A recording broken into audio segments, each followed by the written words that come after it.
Happy Valentine's Day. Today in the series Integrating Together Modern Psychology and the Ancient Healing Hearts, we're going to follow on the number 5. And because it's Valentine's Day, February 14th, 1 and 4 is 5, it seemed appropriate to wait to do this week's video on Valentine's Day. The first card that we're going to focus on today is the Five of Pentacles. Traditionally, in the Rider-Waite deck, the Five of Pentacles represents poverty. So in this card, we can see people walking in the snow. They're being left out of what looks like a large building. And we can see that this card is ruled by Mercury and Taurus. In the 𝐒𝐞𝐚𝐫 deck, we see a woman who is blindfolded with her hand on a fence, and she's being left out of what's on the other side. The angel is trying to help her to see what she's not looking at. The theme of the fives is work and change. And Pentacles specifically represents our values, what we value, our stuff, our things, our work, our money, our home. It can represent our health and our health care. And so this card can represent metaphorically a sense of poverty. It can also be, certainly there are people who do live in poverty. And all of the cards in the fives represents the answer no. So it's a time of thinking and reflecting on what work do I need to do, or what change might I need to do in order to have what it is that I want. In the sword cards, which is represented by air, in the Rider-Waite deck, this card is typically referred to as defeat. We see Venus and Aquarius. And in the 𝐒𝐚𝐫 deck, it's represented by what seems to be a father looking up at a son. The swords all have red handles, and the sword is glowing in the young man's hand. And in this card, the father is looking to the son, hoping that he'll do the right thing. Swords are connected to the sign of air. It's our thoughts and how we think and how we communicate. And swords also always remind me that everything is a double-edged sword. What's my attitude? What's my thought about this thing? And in the Rider-Waite card, the man is walking away. Sometimes we do need to walk away. Sometimes we recognize putting our effort into something is not worth our life force energy. And even though it's frustrating and upsetting, it might take a lot of work for us to step back and walk away and recognize what's worth the challenge and the effort, and what is about us sort of stepping back and thinking about it.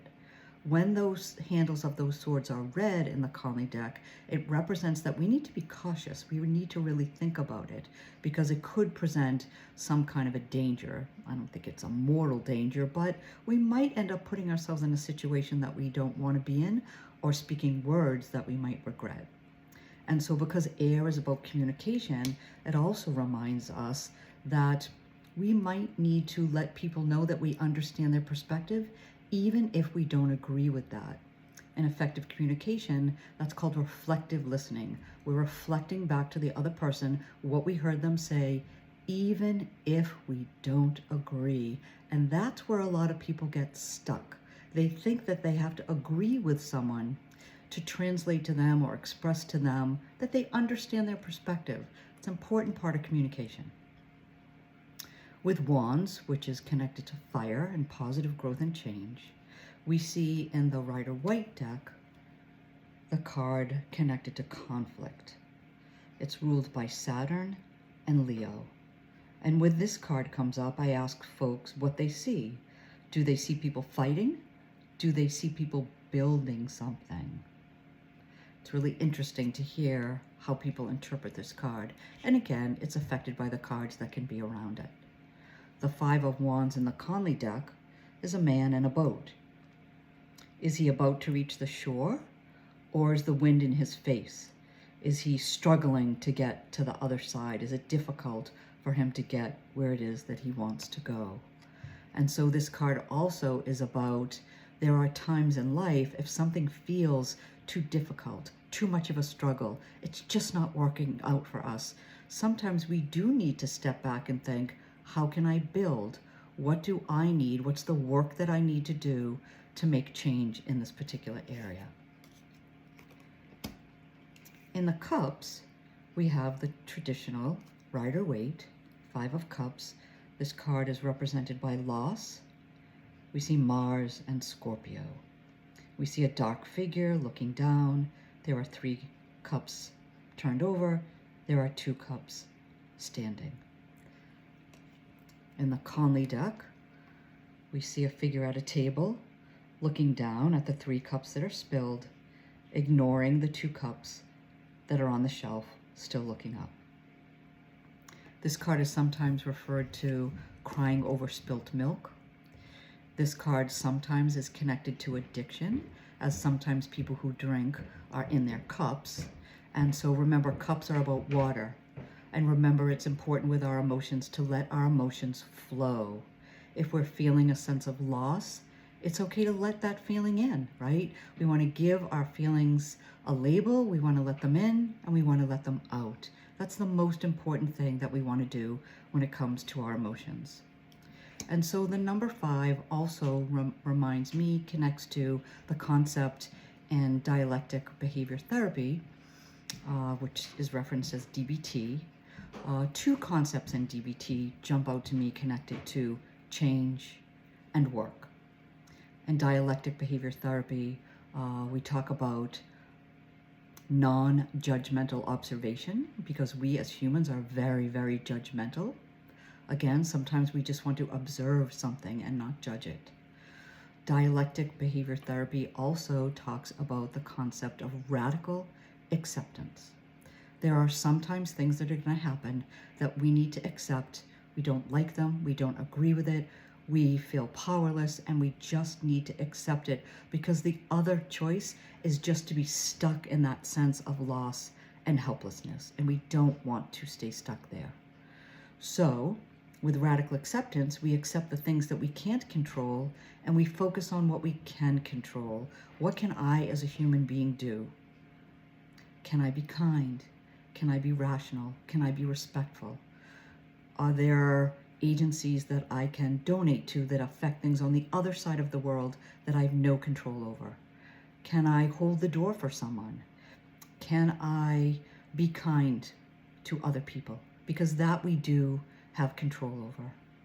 And so for me, the 5s very much connect to dialectic behavior therapy.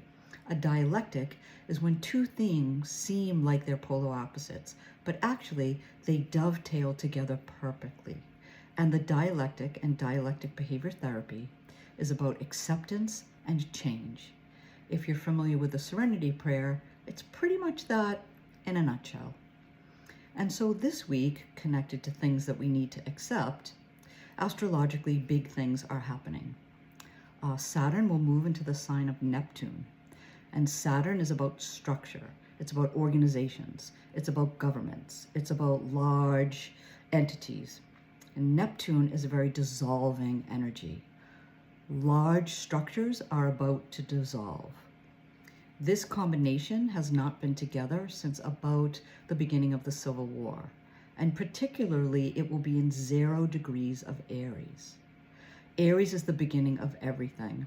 And from some of the astrologers that I follow, they say that this hasn't happened for about 4,000 years. And so we are about to embark on new beginnings that we have never seen in our lifetime.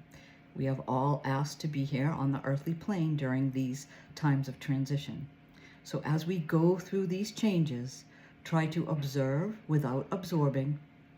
Try to stay positive. Think about what you want for our planet. Think about what you want for our country.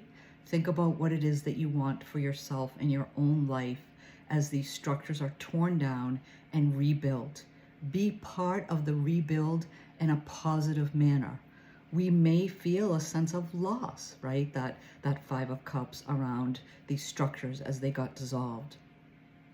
Focus on how you want it to be rebuilt. So thank you again for following this channel. Thank you so much for the people who have liked and subscribed. I'm over 500 subscribers now. Thank you so much. I value you so much. Next time, we'll talk about sixes and continue integrating these ancient healing arts with modern psychology and psychotherapy. Have a great day. Happy Valentine's Day.